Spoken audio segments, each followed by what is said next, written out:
Om Vishnu Padaya Krishna Kshetra Bhutale Śrīmad Bhaktivedanta Swami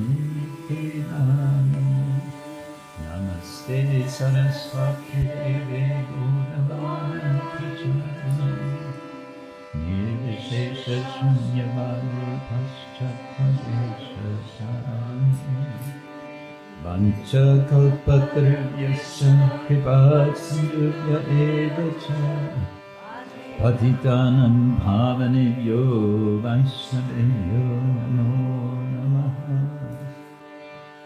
Hey Krishna, Karana Sindhu, Dinabandho Jagatpate, Gopesha, Gopika Kanta, Radha Kanta Namostate, Tapta Kanchana Gaurangi, Radhe Vrindavaneshri, Vrishabhanu Sute Devi Pranamami Hare. Jai Shri Krishna Chaitanya Prabhu Nityananda Shri Advaita Gadadhara Srivasari Gaura Bhakta Hare Krishna Krishna Krishna Hare Hare Hare Ram Rama Rama Hare Hare Hare Krishna Krishna Krishna Hare Hare Rama Hare Hare Krishna Krishna Krishna Hare Rama Rama Om Namo Bhagavate Vasudevaya. Om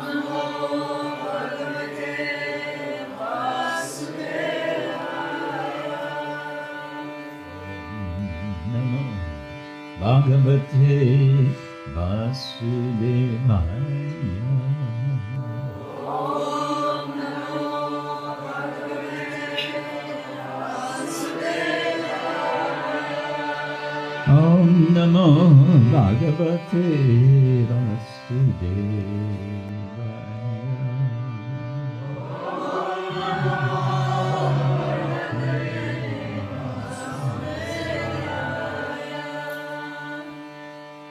Narayanam Namaskritya Naram Charanarottamam Devim Saraswatim Vyasam Tato Jayamani Nashta Prayeshva Bhadreshu Nityam Bhagavata Sevaya Bhagavati Ātmā-yoniḥ Bhakti Bhavati Nashti.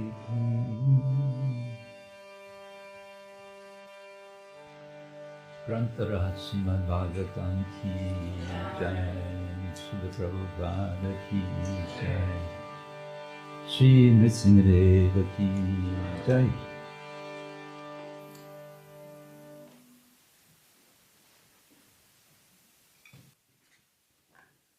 So,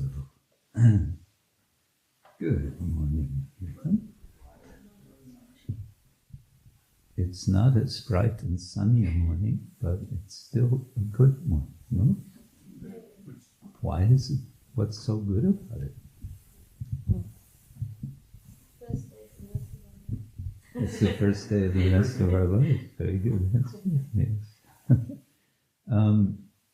Don't be afraid if you want to come closer to the speaker. You're welcome. I generally don't bite. Only chapatis and sabji, you know. Yeah.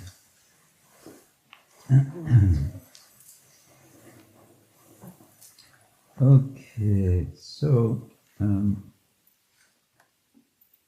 somewhat in continuation of yesterday's theme of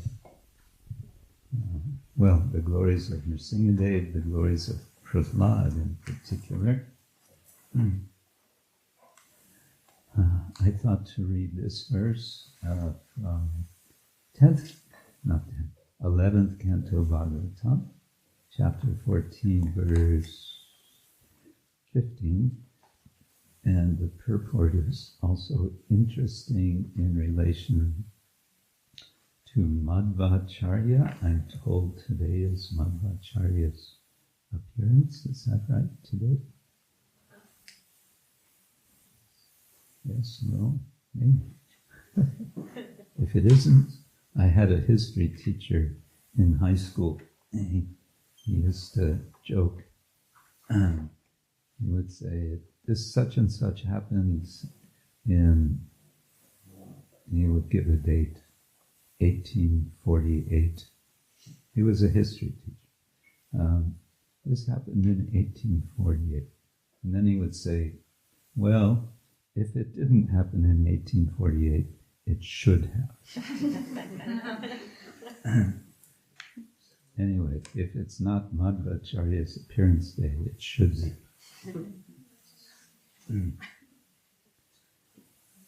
Okay, also I thought to read a bit more from Śrīmad-Bhāgavatam on Prahlad Maharaj. We'll see how that goes. So let's start with this verse. I believe it starts out, na tathā, is that right? Yes. Good.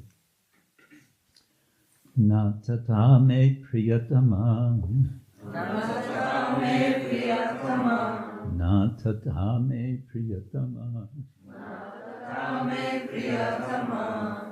ātma-yoniḥ na śaṅkaraḥ. ātma-yoniḥ na śaṅkaraḥ. ātma-yoniḥ na śaṅkaraḥ.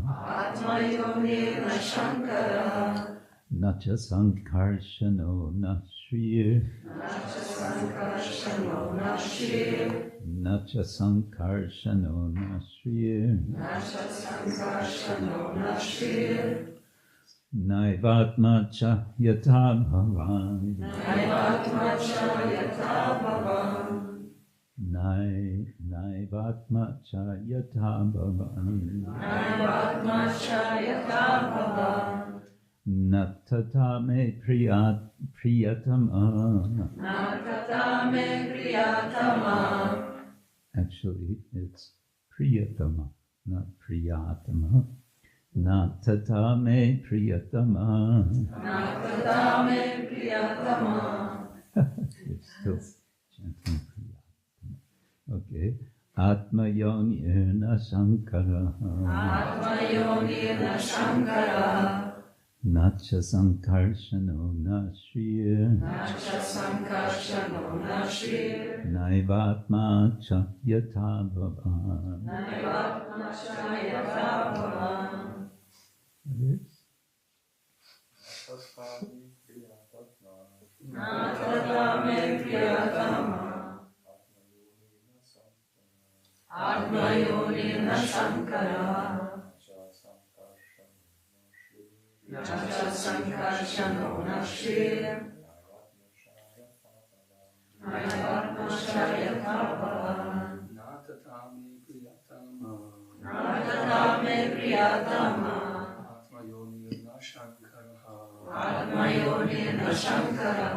Na saṅkarṣaṇo na śrīḥ. Na saṅkarṣaṇo na śrīḥ. Naivatma cha yathā bhavān. Naivatma cha yathā bhavān. Na tathā me priya-tamaḥ. Na tathā me priya-tamaḥ. ātma-yoniḥ na śaṅkaraḥ. Na saṅkarṣaṇo na śrīḥ.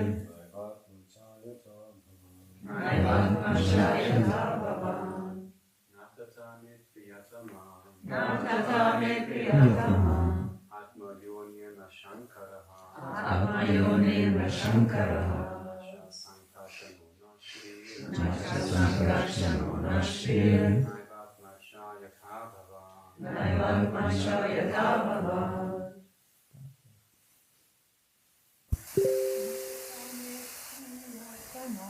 Na tathā me priya-tamaḥ.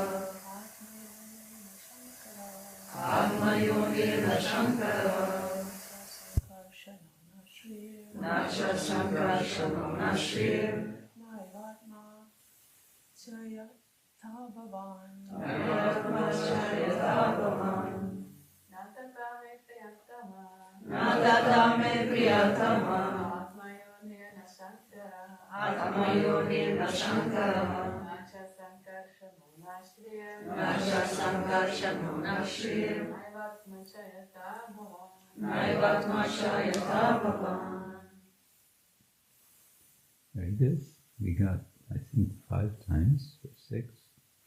We're close to 10. So now it's almost memorized. Okay, now, without looking at your devices or books, turn off your device now for a moment. Let's look at the verse before we go to the translation.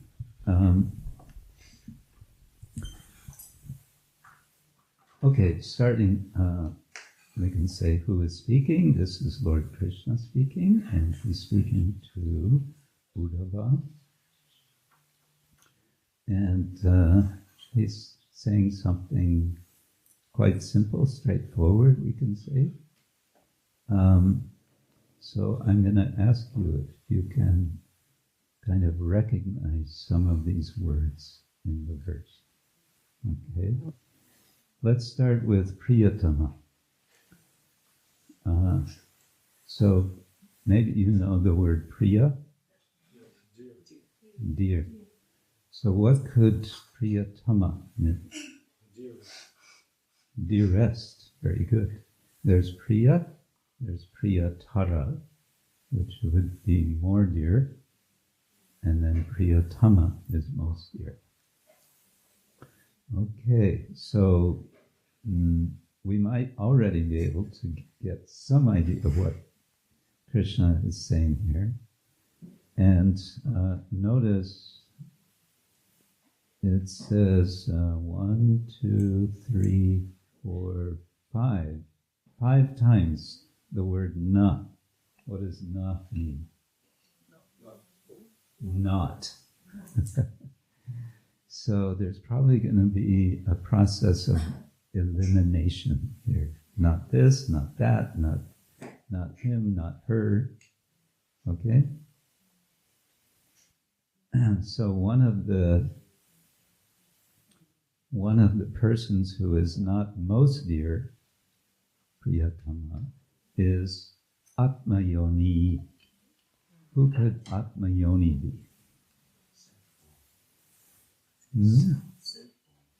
Self-born. Very good. And who might that be? Brahmā. Exactly. Wow, you're very awake this morning. That's good. Especially considering after a festival. Usually, day after festival, everyone is kind of only 20% present. And this is easy. Śaṅkaraḥ? Lord Śiva, of course. Nacha saṅkarṣaṇa. Who is saṅkarṣaṇa? Okay, we could say it's Balaram, or we could say saṅkarṣaṇa. Right? And śrīḥ? Goddess of fortune, yes. Actually, in the early Vedic literature proper, the name Śrīḥ is there. You don't find the name Lakshmi until later literature, Puranic literature, Mahabharata. Okay, and then we have na. What's this naiva? Certainly not. Very good. Yes, it's actually na eva, right? It's sandhi merged together. Na eva ātmā. Ātmā, we know this word. Self, yes. Actually, the original meaning of ātmā is simply oneself, So it's like we say in English, myself. It's the reflexive. So here, Krishna is indeed saying myself, not myself. And then we have two words here which are often in the same verse, namely tathā and yathā. They're usually in the opposite order. Usually there's yathā and then tathā. But in this case, okay, so it's a relative correlative. And here it's indicating sort of something like likeness, like this, like that. Okay, so what do we have? And finally we have the last word, bhavān. What is bhavān? You. Yes. And it's interesting to me, though, that he's using the formal you. He's not saying Tvam, he's saying bhavān. One possible reason for that is in order to get enough syllables. You need to have 8 syllables in a line of this form of the verse, the shloka form, anushtup. Okay, so we have na tathā me priya-tamaḥ ātma-yoniḥ. So the na at the very beginning can refer to ātma-yoniḥ. One of the features of Sanskrit is that the word order is not very important generally.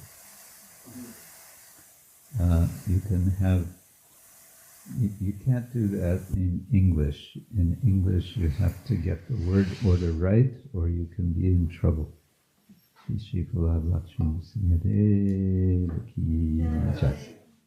Okay. What else can we say about this? Okay, enough Sanskrit details for this morning, right? Before you all get up and leave. Translation. This is the 11th canto, so Srila Prabhupada translated up through Canto 10, verse 13, chapter 13, and then the remainder has been translated by his disciples, in particular the late Gopi Paranadhana Prabhu and Hridayananda Das Goswami. And I think the commentary, the purport, is mainly written by Hridayananda Goswami, but after reading commentaries, and he had help, especially from Gopi Paranadhana Prabhu, translating some of the commentaries. So, all right. Translation. My dear Uddhava, neither Lord Brahmā, Lord Śiva, Lord Saṅkarṣaṇa, the goddess of fortune, nor indeed my own self are as dear to me as you are. Who is he speaking to? To Uddhava, yeah. Okay. So, that's quite a strong statement. Okay, purport. The Lord has described in the previous verses the unalloyed love of his pure devotees for him. And now the Lord describes his love for his devotees. Ātma-yoniḥ means Lord Brahmā, who is born directly from the Lord's body. Lord Śiva always gives great pleasure to Lord Krishna by his constant meditation upon him. And Saṅkarṣaṇa, or Balarama, is the Lord's brother in Krishna Lila. The goddess of fortune is the Lord's wife. And the word ātma here indicates the Lord's own self as the deity. None of these personalities, even the Lord's own self, are as dear to him as his pure devotee, Uddhava. an akinchana devotee of the Lord. Akinchana, what means akinchana? One who doesn't possess anything. Yes, one who possesses nix. And how is that to be? Why does it mean that? I've explained this a few times. It's made up of a, kim, and chana. So kim is a question word, and it's asking the question, what? Generally. And the indefinite answer to the question, what? Could be what?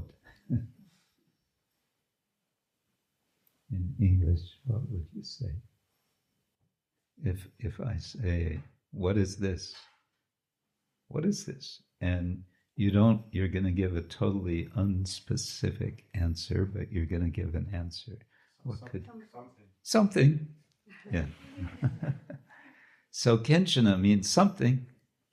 When you have this chana ending, then it's something. And the in the front makes it it can make it negated. It doesn't necessarily make it totally negated. There are degrees of negation, you could say. But okay, an akinchana devotee of the Lord, he's referring to Uddhava as akinchana. Srila Madhvacharya cites from Vedic literature the example that a gentleman sometimes neglects his own interest and that of his children to give charity to a poor beggar. Similarly, the Lord gives preference to a helpless devotee who depends completely on his mercy. The only way to obtain the Lord's mercy is through his causeless love. And the Lord is most lovingly inclined toward those devotees who are most dependent on him, just as ordinary mothers and fathers worry more about their helpless children than about those who are self-sufficient. Thus, even if one lacks any material qualification, one should simply depend upon the Supreme Personality of Godhead without any other interest. And surely one will achieve the highest perfection of life. And so ends the purport, the Bhaktivedanta Book Trust purport to this verse. And, oh, my dear Uddhava, neither Lord Brahmā, Lord Śiva, and Lord Saṅkarṣaṇa, the goddess of fortune, nor indeed myself, my own self, are as dear to me as you are, Uddhava. So that's quite something, isn't it? The lesson which we can say, current acharyas are highlighting in the purport is dependence, right? And what's the example? Kitten. Now, what's the example given here? To have nothing, be a kitten. A helpless child. A helpless child, yes. Parents, helpless child, right? The parent is more concerned about the helpless child than about the older child who can take care of him or herself. So here we are being identified as the helpless children. And Krishna is declaring that the helpless child, the devotee who sees him or herself as helpless, is most dear.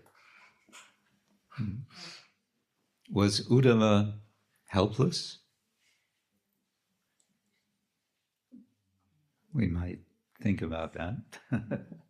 Uddhava was a very close friend of Krishna, so much so that Krishna would take advice from him, right? What was he taking advice from Uddhava about? Yes. The situation at the gopis. Krishna was taking advice from Uddhava about this. Was he?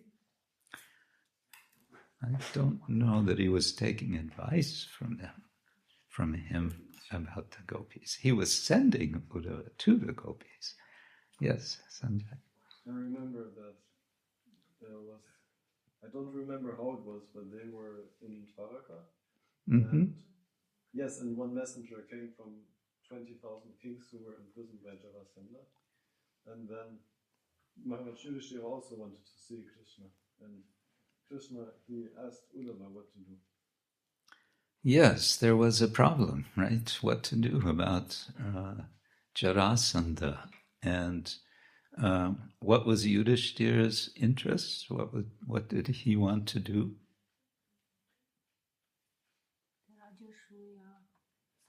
Yes, he wanted to perform a Rajasuya sacrifice, but why would he not be able to do that unless something was done? What was needed to be done first? To conquer Jarasandha. To kill Jarasandha, yes. And he took advice from Uddhava specifically on this.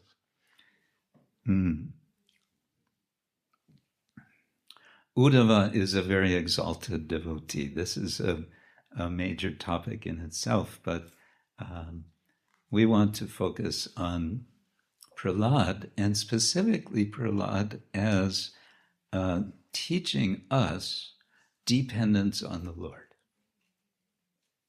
That's his particular lesson that he gives us, is our dependence on the Lord. We could go through an exercise of thinking about all sorts of things and persons and situations that we might feel dependent on in various ways. And we could then, by a process of elimination, recognize actually we cannot depend on these things and persons and situations. Right? You can do this yourselves in your own free time. You can think about all the things that we depend on, starting from basic elements like air, for our next breath. We depend on so many things, but can we really depend on them? And of course, how much can we depend on our physical bodies? How much can we depend on our mental bodies? All of these things, of course, ultimately we cannot depend on. So Akinchana, this sense of possessing nothing is really based, we could say, on this recognition. I cannot depend on anything or anyone or any situation other than the Supreme Lord. So Uddhava has this qualification, but Prahlad in particular demonstrates. And Prahlad is celebrated very much in, of course, the Bhagavatam, but also in the Śrīmad-Bhāgavatam, in the first part,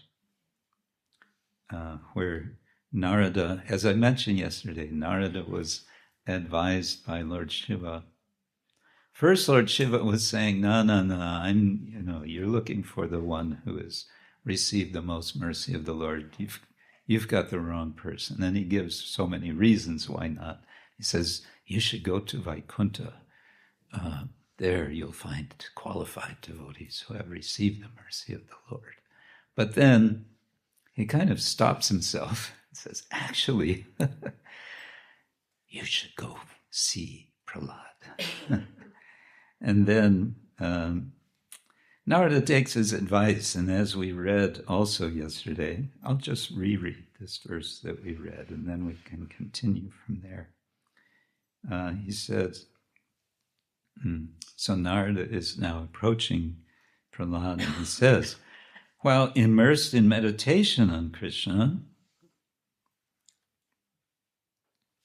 you seemed to forget your existence. Imagine meditating on Krishna to that extent that you just totally forget yourself. We're always, who are we thinking about most 24 hours a day? Right. How do I look? How do I feel? What does such and such think about me? Etc. Like a madman, you danced and sang and called out loudly, your body trembling. There's this verse that Lord Chaitanya, not Lord Chaitanya, it's Ishvarapuri quotes from Bhagavatam, and it's a verse which I believe Bhaktisiddhanta Thakur says is the most important verse in the entire Bhagavatam. Do you want to hear it? Yes. If I can remember. Evam vrata svapriya-nama kirtya jatanurago druta chitta uchai hasatyato roditi rauti unmadavang nrityati lokabhaya. Rauti nritya, I missed some word. Hasatyata roditi rauti gayati unmadavang nrityati lokabhaya. So the idea is having this vow of chanting the name Evam Vrata, Svapriya Nama Kirtya, glorifying the Lord through his holy name. A person becomes transformed to such an extent that he or she may laugh, hasya, may cry, and dance.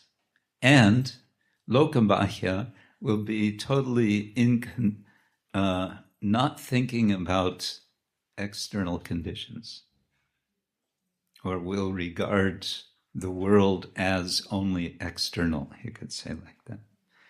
Okay, so like a madman, you, that is Prahlad, danced and sang and called out loudly, your body trembling.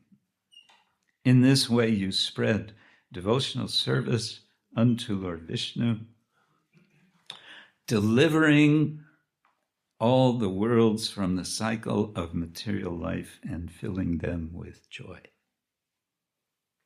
Interesting. It's just Prahlad, it's one person. And what is he doing? He's, kind of maybe sitting there sometimes with his eyes closed, but sometimes he's dancing. And in any case, what is the result? He's delivering, how is he delivering the whole world by this?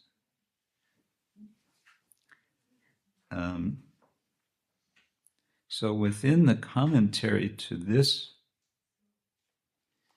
verse, we have the following quoted from Sri Hari Bhakti Sudodaya. What is the Sri Hari Bhakti Sudodaya? It's a portion of, I forget, it's one of the Puranas. Narada Purana or Brahma Vaivarta Purana, one of these Puranas. It's a section, and it's especially celebrated by the Vaishnavas, and therefore they call it the Hari Bhakti Sudodaya. Do you want to hear what it says? Yes. Shrutvatyadbhuta vairagyat janas tasyojvala gira ashruni mumuchu kechit Viksha ke api anamangschatam lilayanye parehasyad bhaktya kechana vismayat janastam sanghaso apashyan sarvatapi hatainasa. Upon hearing his brilliant words. So this is Prahlad's words.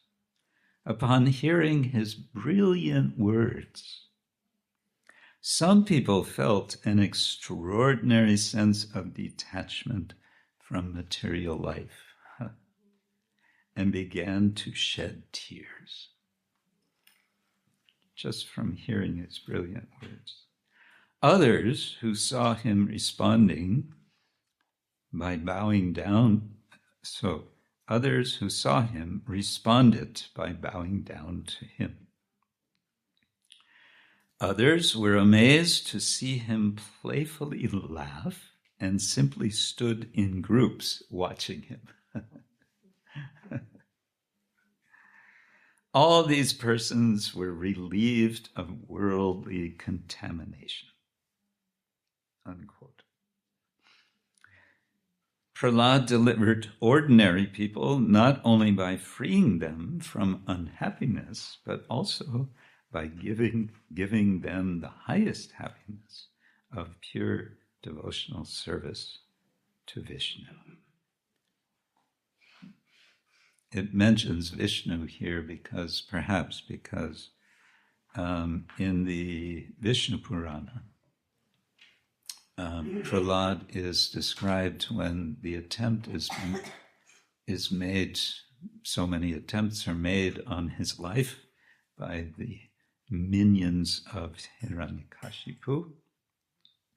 And one of the attempts is to throw him off of a cliff into the ocean, to the rocks below in the ocean. And the particular place where it's understood that this happened is in India on the eastern side, in a place called Simhachalam. And in the Vishnu Purana, it gives several prayers which Prahlad was speaking, chanting, as he was sailing through the air, going down to the rocks below. And one of the prayers is, you know this prayer. Namo Brahmanya Devaya. Go Brahmana Hitaya Cha. Jagatitaya Krishnaya. Govindaya Namo Namaha. So imagine now, you can picture Prahlad sailing through the air, off the cliff into the ocean, the rocks below, and he's chanting, Namo Brahmanya Devaya, Go Brahmana Hitaya Cha. I doubt very seriously that I would be able to chant such a mantra if I was thrown off that cliff.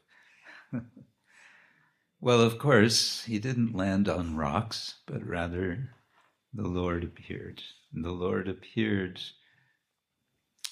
in Simhachalam in India. They say that he appeared in the form of a combined form of Nrsimha and Varaha.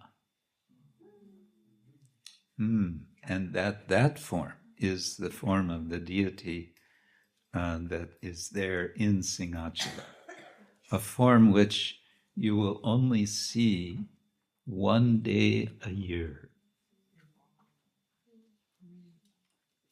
Why? Because the rest of the year he's completely covered in sandalwood paste, so thick that all you see is what looks like a Shiva linga, which is then wrapped in cloth.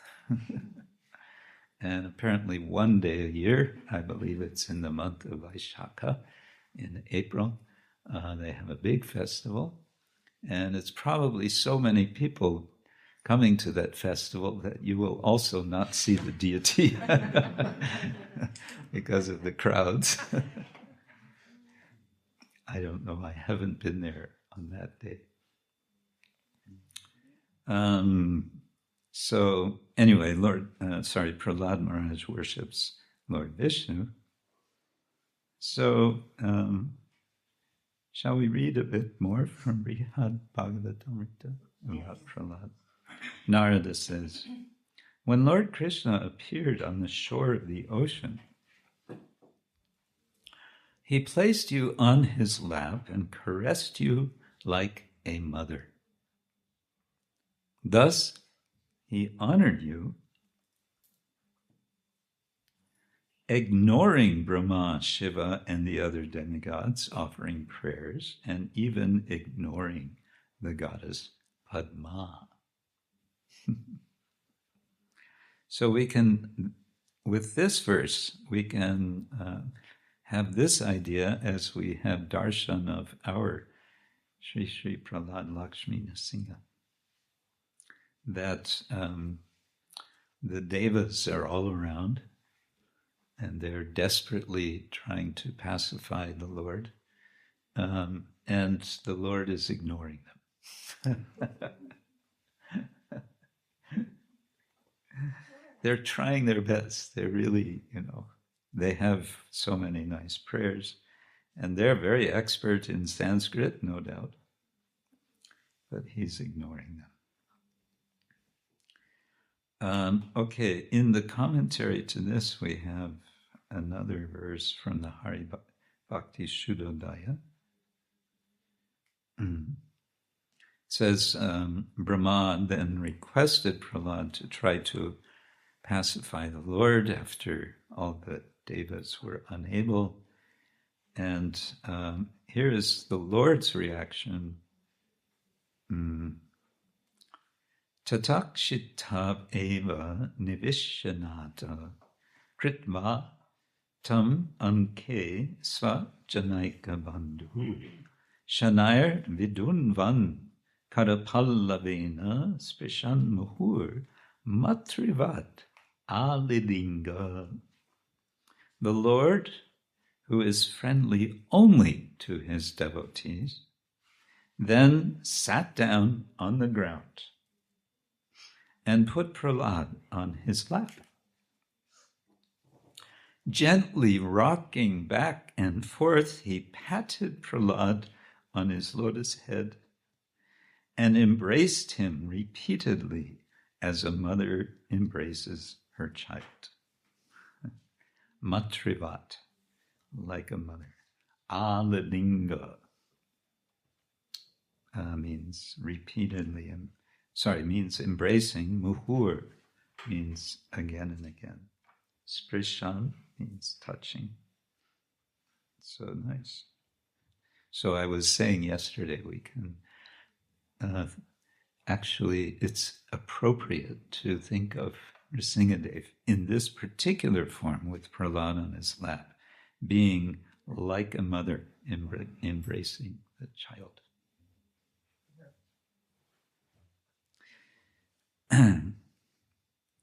Narada continues, Brahmā, terrified, begged you to approach Sri Nrsimha.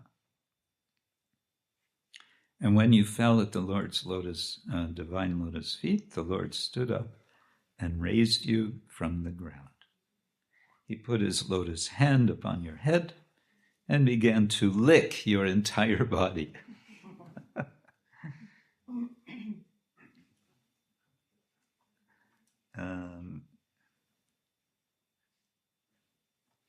And we have quoted here also one of,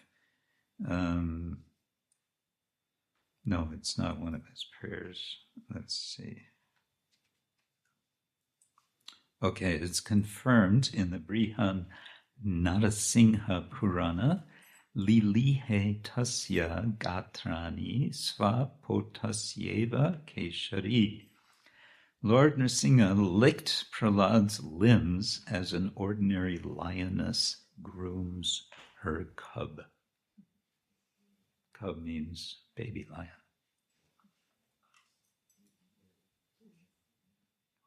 Narada continues, when Lord Hari, with most attractive and clever enticements, tried to offer you, Prahlad, the supreme abode, you showed no interest in liberation, which is prayed for by Brahma and by everyone else. Rather, you asked only devotion to the Lord, birth after birth. And that's described in the Bhagavatam. And we have a quote from Hari Bhakti Shuddhodaya.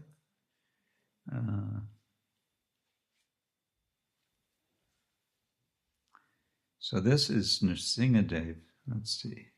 Yes, this is Lord Nrsimha speaking to Prahlad in the Hari Bhakti Shuddhodaya. My dear child, please give up this attitude of fearful respect that your reverence toward me has produced in you.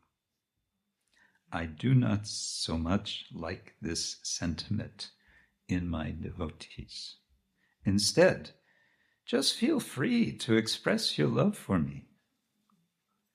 When a devotee looks at me without hesitation and speaks to me affectionately, my pleasure grows with every new moment. So this is a hint for us about how we might pray to the Lord. We generally think, okay, when I pray to the Lord, I should be somehow a bit formal. And it's true, it is recommended to quote prayers. The prayers of Prahlad are a perfect example.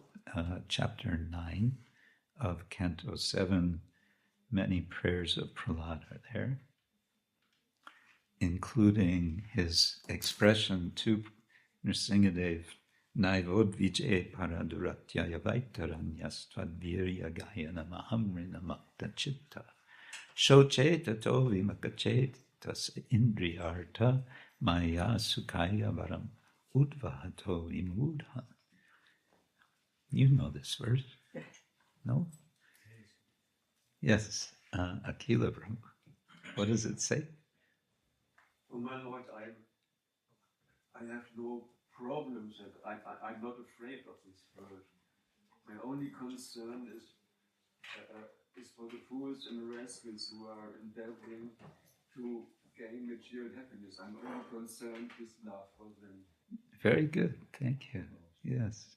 Shoche tato, I'm only lamenting for these, as you said, Prabhupada translates, I think, like that, these fools and rascals. Prabhupada once said, fool means rascal. Mudha, vimudha. Yeah. So many nice prayers are there, but the point here is quite interesting. What do you think? Is it that Krishna prefers actually when we're informal in our offering prayer? We can speak with him. He says, instead, just feel free to express your love for me. When a devotee looks at me without hesitation and speaks to me affectionately, my pleasure grows with every new moment. Although I am eternally free from all limitations, such behavior binds me with ropes of love.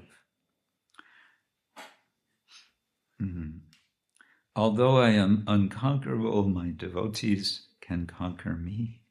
And although I am subject to no one's control, I become their subordinate subject.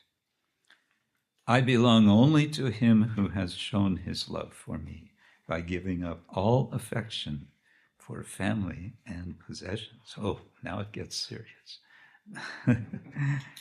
And such a devotee also belongs to me. Neither he nor I has any other true friend. My desires are always automatically fulfilled, but I take various births in this world just to bestow on my devotees the satisfaction of all their desires. So please tell me what you would like from me. So this is Nrsingadev pleading with Prahlad. Please tell me, I want to give you something. And what is Prahlad going to answer? From the Bhagavatam, chapter 10. I just want your association. And he does have one specific request. Yes. To be free from all material desires. That is there, and he also has another specific. For his father. For his father, yes. He's absolutely not envious, even though his father was so nasty. He says, please deliver my father. Oh, he's already delivered, says Nrsingadev. Okay, so a nice lesson, I think, for us to remember today is Prahlad's lesson of complete dependence on him. Such dependence inspires the Lord to bestow His grace, His mercy upon us. Yes. Hare Krishna. Grantaraj Śrīmad-Bhāgavatam ki jai. Any further thoughts, reflections, comments?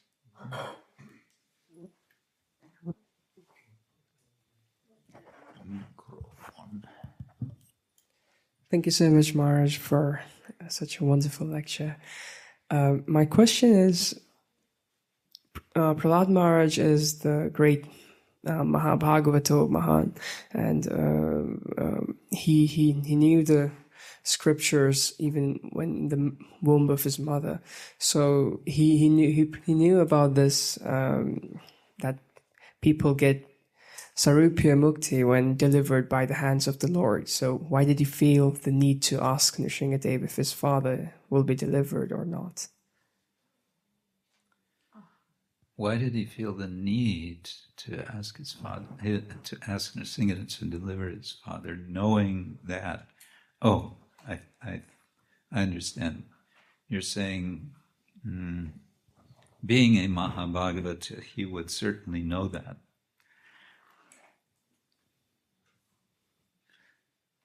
Perhaps in the moment,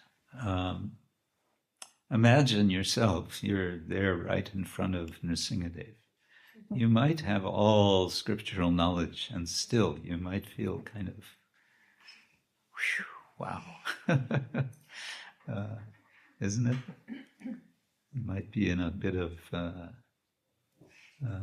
not disturbance, not shock in the case of Prahlad, but some sort of excitement. And in your excitement, you may, even though you know this, you may say, please deliver, deliver my father. I would put it like that, in his excitement. Yeah. I think we could all relate to that. Yeah. Yes, Sanjay. One thought from the purport was that actually it seems that all of Krishna's associates, they must have this very dense experience of helplessness and dependence on Krishna. So they may look differently, but all of them, they fully depend on Krishna. Maybe you can tell more about that, how to say? I would say as a perspective to better understand the spiritual realm. Yes, if we consider,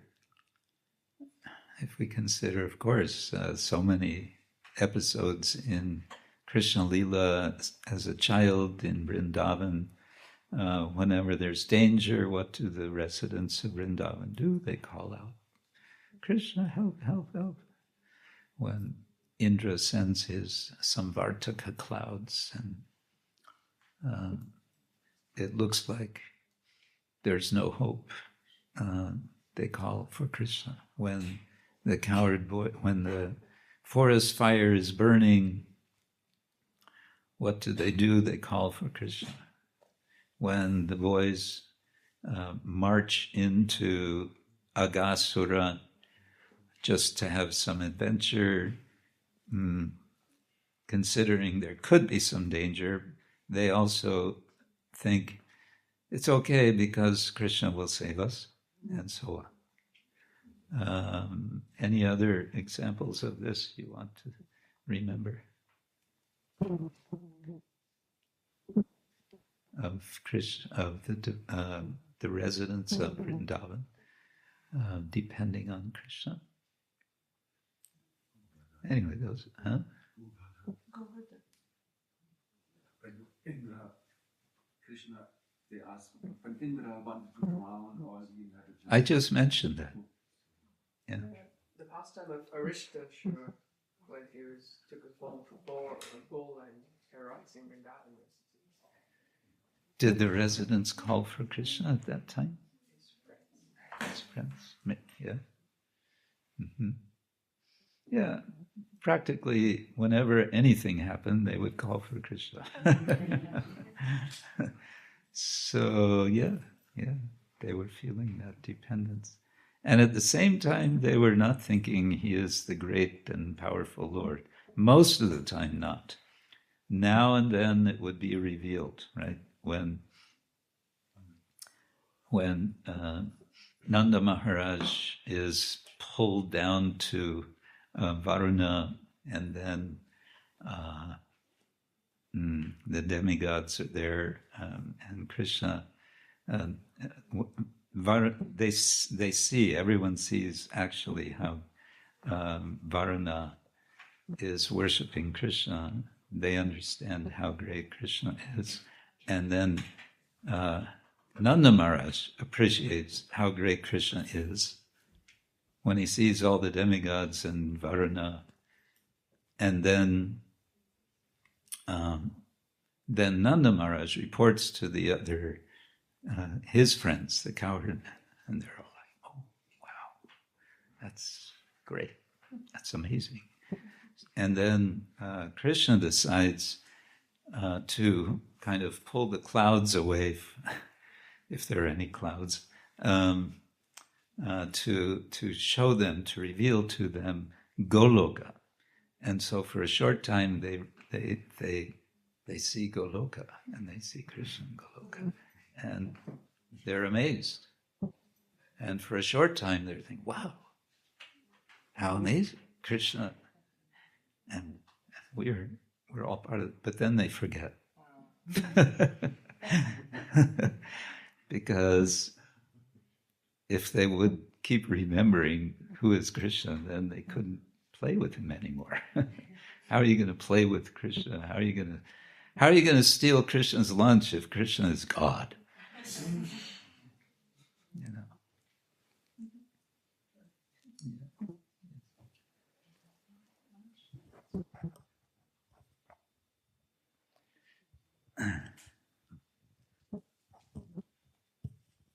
Hare Krishna, thank you so much for a very philosophical lecture in the morning. I was thinking about this dependence and in the end, like lesson for us from Prahlad Maharaj, complete dependence. Because in that example with the children, when you see when I see the children, they're crying, parents are immediately there helping. It's no problem for them, really, no issue. They're crying, but, parents always solve the problem or whatever is there. And to put that dependence, that kind of relationship with the Lord. And I also remember I heard on one lecture that just because you exist, you are loved by Krishna. It's so beautiful, and we heard so many times how Krishna loves us, and we have realizations, and especially those kind of festivals shows us how we are dear to the Lord, but still we are so afraid, still we need to control, still we don't let it go. So is it really only anarthas and our offenses that we are proud to do, to trust, to depend on Krishna? What would be... Why the process is so long? Why indeed? I think there's also habit. Something I'm working on, so to say, in the back of my list of so many things planning. I gave a talk, a brief talk, a few weeks ago in Bulgaria, in the Vitaram retreat center. I gave a talk to the guests. These were not Hare Krishna devotees. They were people on a health retreat. Nice people, very nice people. And I was asked to give a talk. So I gave a talk. I gave the title, Habits of the Heart. It's a phrase which actually was used by a French intellectual in the 18th, 19th century, when he was writing about America. It's a very famous book called Democracy in America, and he was both admiring and concerned about. Anyway, it's another subject. And in that book, I think he speaks about habits of the heart, and I thought such a nice phrase. We can apply it to our culture. So we have so many habits, and we have habits of the mind. We have habits of the body, habits of the mind. We might say also habits of speech. And you might want to say spiritual life is a matter of changing habits,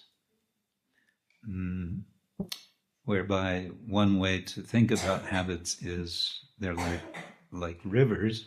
They go a certain course of the river over possibly thousands of years. They keep to the same course. The Ganges River, especially in the area of Navadvip, has changed course over the years, over the decades and centuries. And that's another subject. But the point is that we understand that it's possible to change habits and habits of our thinking, but we might want to say more deeply, habits of the heart is what we're about. But yeah, just recognizing we have these habits of assuming that we can depend on so many things, persons, situations, when actually we can't. Of course, we have to also go about ordinary life, and so we need to make some assumptions, otherwise we couldn't get out of bed in the morning. It's called radical skepticism, that you cannot believe anything you can. Anyway, so, but we're in a process, devotional service, Vaidhi sadhana bhakti, raga anuga sadhana bhakti, is a process of changing our habits of the heart. I would put it that way, in brief. Yes, Ramanand. Thank you, Maharaj. Just short question to this prayer of this Namo Brahmane Devaya, where we all quite familiar with it because we all need to eat as devotees. So we all know this prayer. But it's quite, I always use it as an example that Prahlad actually not worships Vishnu, but that he is in the end actually a Praj Bhakta. Because in this prayer, I mean, it's an intense moment where he's falling. He really has to take shelter in this moment. And then he prays to Govinda, to the Lord of the Cows. So his meditation is then on... It's Krishna? Vrindavan, it's Krishna. What is this about Vishnu? We'd have to look at the other prayers in that sequence, whether there's any... Yes, good point.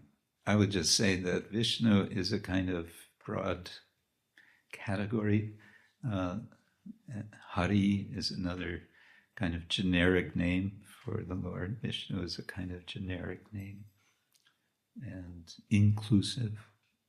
But you're right, it's in that verse, Govinda, he specifies, which is very sweet. And also because Mahaprabhu, he uses this prayer when he's in front of the Jagannath cart, what is pulling to Vrindavan.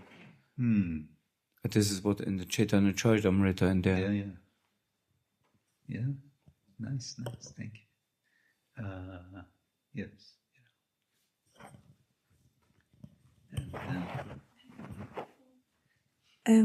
Very much. I wanted to just to understand better. Maybe I missed out when you were saying that Prahlad chanted this prayer while he was falling off the cliff. So the form of the Lord was. Did you say only in that particular situation was like half Nrsimha, half Varaha? That's my understanding. We'd have to... Or is it in general? Or just in this? As I understand that particular occasion of Krishna protecting, of Vishnu protecting, he appeared. That's the understanding. I don't know that it's specified like that in the Vishnu Purana. But I know from once visiting Simhachalam, that's what, maybe it was one of the priests told me that. But I thought that makes sense. It makes sense that he appears in that form. As Nrsimha, anticipating how he's going to appear later, but as Varaha, because Varaha goes into the ocean and brings up the earth. Yeah. Thank you. Subha. Maybe this is our last.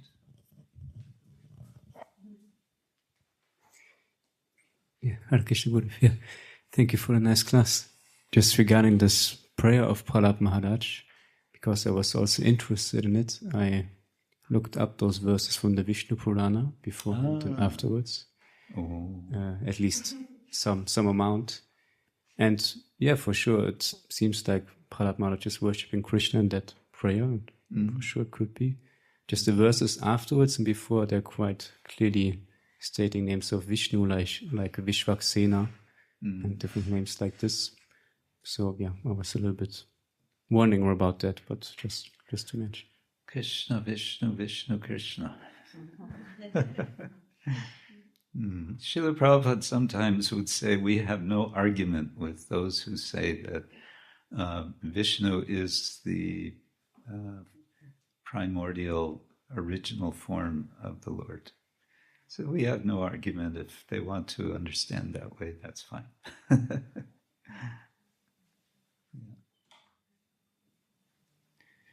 I once saw a diagram which I thought is helpful to understand. Sometimes diagrams are interesting. So Krishna on the top, from Krishna is coming Vishnu, and then Vishnu expands in so many ways, and then from Vishnu is coming Krishna again. So he's coming through Vishnu, so to say. But Srila Prabhupada also would say sometimes the devotees don't even really care so much whether or not Krishna is God. They just love Krishna. Maybe he's God. Okay, maybe he's not God. Doesn't matter. Yes. Shrutakirti Prabhu, in his book, he writes, I think, that the devotees were reading a Krishna book to Prabhupada in Los Angeles, I think, and then Prabhupada said something similar, said, we don't care, or if even Krishna, if he's not God, we don't care because Krishna is so nice. Yeah, exactly. So I want to thank you all very much. Especially I want to thank the Simhachalam Vasis. You are keeping, caring for Nrsingadev and caring for each other and caring for this mesocosm, the temple. This is very, very wonderful. Thank you so much. And I want to suggest read Śrīmad-Bhāgavatam. It's very sweet. It's the boiled down essence of the Bhagavatam according to Sanatana Goswami. Okay. Grantaraj Śrīmad-Bhāgavatam ki jai, Srila Prabhupada ki jai, Gaur Premanande. Krishna Kshetra Swami Maharaj ki jai.